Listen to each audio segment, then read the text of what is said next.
Hello friends, இந்த பதிவு பெண்களுக்காக ஒரு பதிவு, ரொம்ப முக்கியமான பதிவு.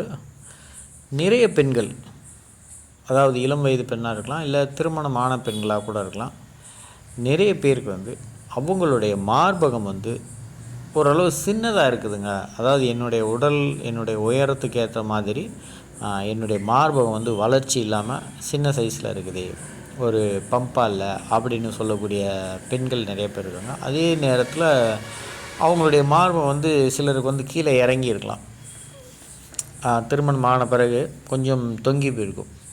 அந்த மாதிரி இருக்குது அப்படின்னாலும் அவங்களுக்கு இந்த பதிவு ரொம்ப ஹெல்ப்ஃபுல்லாக இருக்கும்.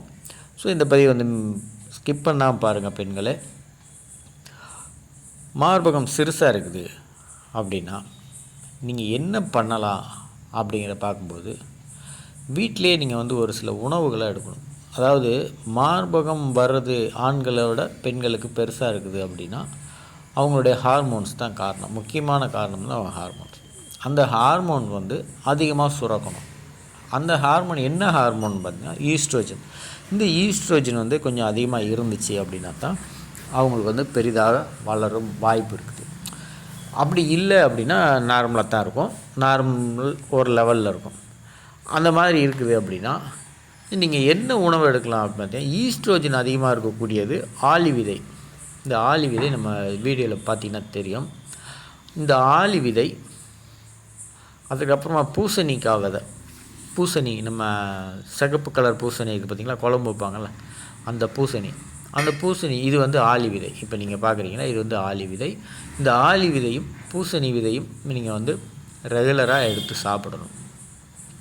இது ரெண்டும் சாப்பிட்டிங்கன்னா உங்களுக்கு ஈஸ்ட்ரோஜனும் கொஞ்சம் நல்லா அதிகமாக சுரக்க ஆரம்பிக்கும். உங்களுக்கு மார்பகம் பெருசாகும்.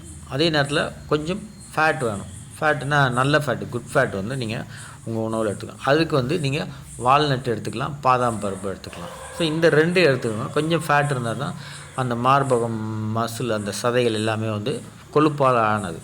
அதனால் இதை எடுத்துக்கலாம்.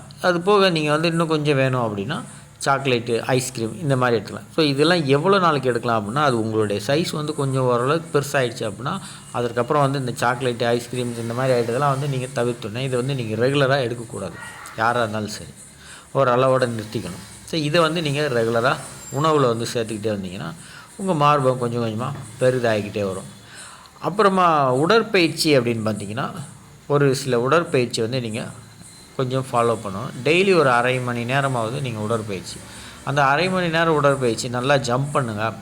அதுக்கப்புறமா மெயினாக புஷ்அப், தண்டால் போடுங்க தரையில், சரிங்களா? 2 கையும் தரையில் ஊனி உங்களுடைய கால்களை தரையில் வச்சுக்கோங்க. அப்படி எனக்கு முடியல அப்படின்னா 2 கையும் சுவரில் நீங்கள் சப்போர்ட் வச்சுக்கோங்க. சப்போர்ட் வச்சுட்டு உங்களுடைய செஸ்ட்டை சுவர் வரைக்கும் கொண்டு போகணும், ப்ரெஸ் பண்ணணும், ப்ரெஸ் பண்ணி எடுக்கணும். ஸோ இந்த மாதிரி புஷ்அப் வால் புஷ்அப் இதை நீங்கள் பண்ணலாம். அப்படி இல்லைன்னா தரையில் நீங்கள் புஷ்அப் பண்ணலாம். அப்புறமா இன்னொரு பயிற்சி பார்த்தீங்க அப்படின்னா ஷோல்டர் ப்ரெஸ் நீங்கள் பண்ணலாம். ஷோல்டர் மேலே தூக்கணும். அதாவது 2 கையில் ஒரு 2 வெயிட் வச்சுக்கோங்க. உங்களுக்கு வெயிட் கிடைக்கல அப்படின்னா 2 வாட்டர் பாட்டில் எடுத்துக்கோங்க, ஃபில் பண்ணிக்கோங்க. வாட்டர் பாட்டில் ஃபில் பண்ணிட்டு 2 கையில் வச்சுட்டு உங்கள் தலைக்கு மேலே தூக்கணும். கரெக்டாக உங்கள் ஷோல்டர் லெவலில் கீழே இறக்கணும். திரும்ப மேலே தூக்கணும், உங்கள் ஷோல்டர் லெவலுக்கு இறக்கணும். ஸோ இந்த மாதிரி பயிற்சி பண்ணும்போது உங்களுடைய அப்பர் பிரஸ்ட் நல்லா டெவலப் ஆகும். அதே மாதிரி நீங்கள் தண்டால் புஷ்அப் பண்ணும்போது உங்கள் ஓவரால் செஸ்ட் நல்லா டெவலப் ஆகும். அது இன்னொரு விஷயம், அந்த தொங்கி இருக்குது மசில் இறங்கி இருக்குது கீழே, அது கொஞ்சம் ஃபிட்டாக இருக்கணும் அப்படின்னா அதுக்கு இந்த உடற்பயிற்சி ரொம்ப ஹெல்ப்ஃபுல்லாக இருக்கும்.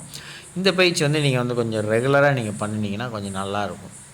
அதே போல் 2 கைகளையும் ஒன்று போல் சேர்த்துக்கணும். அதாவது 2 கையும் உங்கள் ஃப்ரண்ட்டில் நீட்டுங்க, 2 கையும் க்ளோஸ் பண்ணுங்கள். 2 உள்ளங்கையும் ஒன்று போல் இருக்குமா வச்சுட்டு 2 கையும் சைடில் ஃபுல்லாக ஓப்பன் பண்ணணும். ஸ்ட்ரைட்டாக வரணும். ஸ்ட்ரைட்டாக வந்த பிறகு திரும்ப க்ளோஸ் பண்ணணும்.